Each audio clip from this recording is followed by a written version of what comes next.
Quand j'ai commencé à trouver la porte d'entrée dans cette relation père-fils, j'ai voulu travailler sur un récit qui était personnel, autobiographique, mais pas à tous les endroits. Je suis lié au sujet, mais c'est pas complètement mon histoire parce que j'ai voulu fictionner tout ça pour trouver de la liberté. Je dois m'assurer que vous n'allez rien entreprendre administrativement. Vous ne pouvez pas rouvrir une société à votre nom après avoir été écroué pour fraude. Ouais, je suis au courant. C'est votre fils qui va tenir la baraque, comme on dit. J'ai ma propre licence, de toute façon.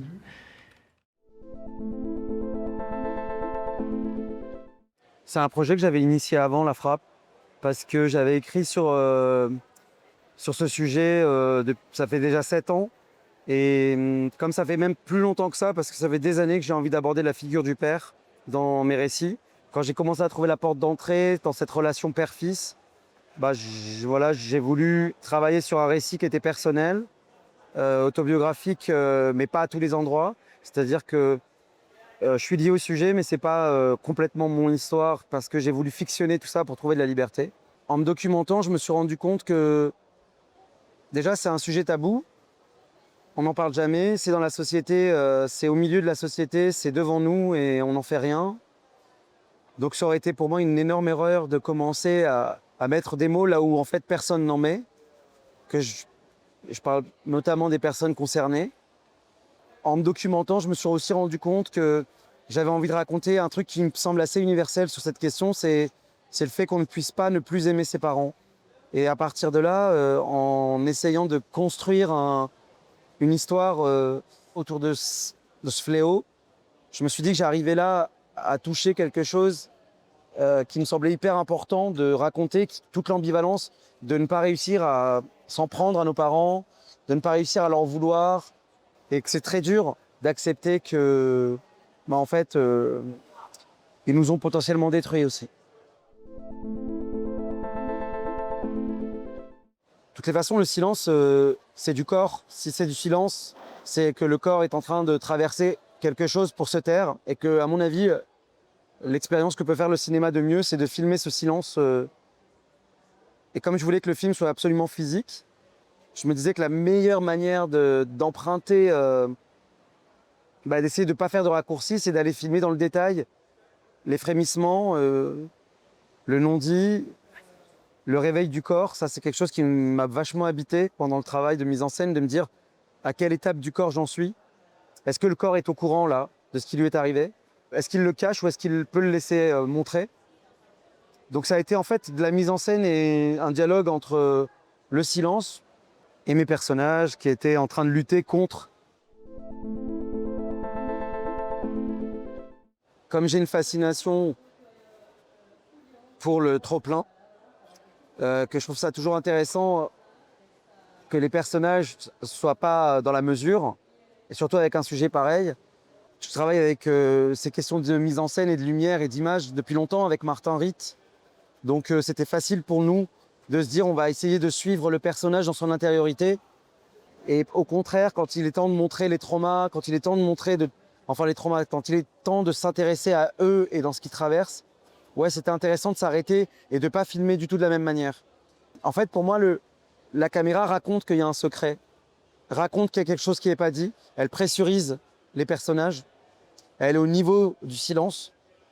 Ça a été une question pendant longtemps de réussir à ce que l'image épouse le fond, quoi, que la forme épouse le fond du sujet. De toute façon, moi je pense que faire un film, c'est filmer un état perturbé. Et je trouve ça dommage qu'on retire la source même de la fabrication, qui est parfois l'accident. Et j'aime bien que les films soient vibrants à cet endroit-là. J'aime bien que ce soit assez documentaire comme manière de faire un film aussi. J'aime bien ne pas savoir à quoi m'attendre quand j'arrive sur le plateau, même si j'ai beaucoup discuté avec des références, avec des désirs, des envies. Et puis c'est aussi faire confiance à une forme de sensibilité chez les techniciens et les techniciennes. De leur dire, vous avez ici un espace de jeu où tout est potentiellement filmable tout le temps. Comme pour les actrices-acteurs, j'ai envie qu'ils puissent aller partout. En fait, il y a un contrat à passer avec la fabrication, quoi, et pas, le but étant pas de la faire disparaître. Pour moi, ça fait partie du film de fabriquer. Non, moi je répète pas du tout, du tout, du tout, et je fais en sorte qu'ils aient aucune interaction avant le tournage entre eux. Je veux les voir vivre devant la caméra. J'ai pas du tout envie de. Je sais pas, c'est tellement précieux pour moi de tourner et rare, dans le sens, c'est une occasion extraordinaire dans la vie de pouvoir filmer des gens, que je trouve qu'il faut pas toucher à ça avec des répétitions pour se rassurer. Par contre, je les ai vus individuellement, beaucoup, pour leur lire le scénario avec eux et leur dire voilà où est le personnage à ce moment-là. C'est un travail dramaturgique qu'on fait en amont. Et après, je leur dis oubliez tout ça et on mettra ça en commun sur le tournage. Après, je suis acteur aussi, donc mon désir, c'est forcément de me mettre. Je leur offre la possibilité d'aller là où moi j'aurais rêvé d'aller en tant qu'acteur. C'est-à-dire de n'être pas tenu par le temps, d'être au contraire avec le temps, de se dire que la prise ne démarre pas là où elle doit démarrer, elle ne finit pas là où elle doit finir, qu'il y ait un potentiel en fait qui fasse qu'on ait le temps de jouer. Donc il y a peu d'équipes techniques autour d'eux. Il y a très peu de. C'est un dispositif très libre.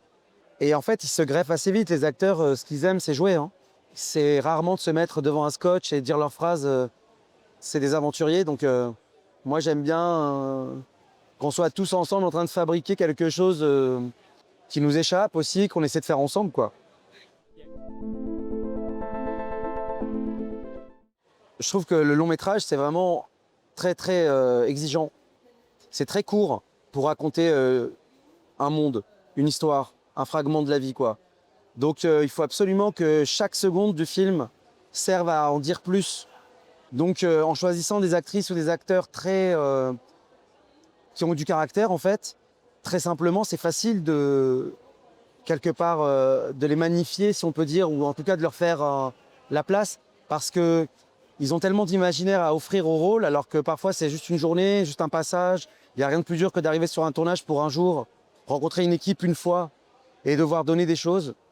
Mais moi, je choisis mes figurants parce que je trouve ça hyper important de se dire qu'il faut que ça ressemble à la rue, il ne faut pas que ce soit des acteurs forcément. Moi, j'ai l'impression que tout est important jusqu'au bout du plan, quoi. Donc, on a tourné, nous, en 22 jours, donc dans une économie assez significative, quoi. Ça m'a appris qu'il ne faut pas lâcher du tout. Quand on a une conviction sur ce qu'on veut raconter. Et je trouve que ça m'a vraiment conforté dans le fait de me dire bah il faut faire confiance vraiment à la liberté, quoi, de se dire bah voilà, il faut raconter les choses comme ça, il y a ce temps-là pour le faire. Et c'est la croyance en fait dans la question du film. Enfin, je me suis dit que c'était super en fait le temps de. C'est pas pour rien qu'on met des années à écrire nos scénarios, hein. C'est qu'en fait quand on arrive au plateau, bah, d'une certaine manière il faut que rien ne nous échappe. Et ce temps d'écriture, c'est ça. C'est le temps d'arriver au plateau et de quelque part ne pas être dépassé par lui, quoi.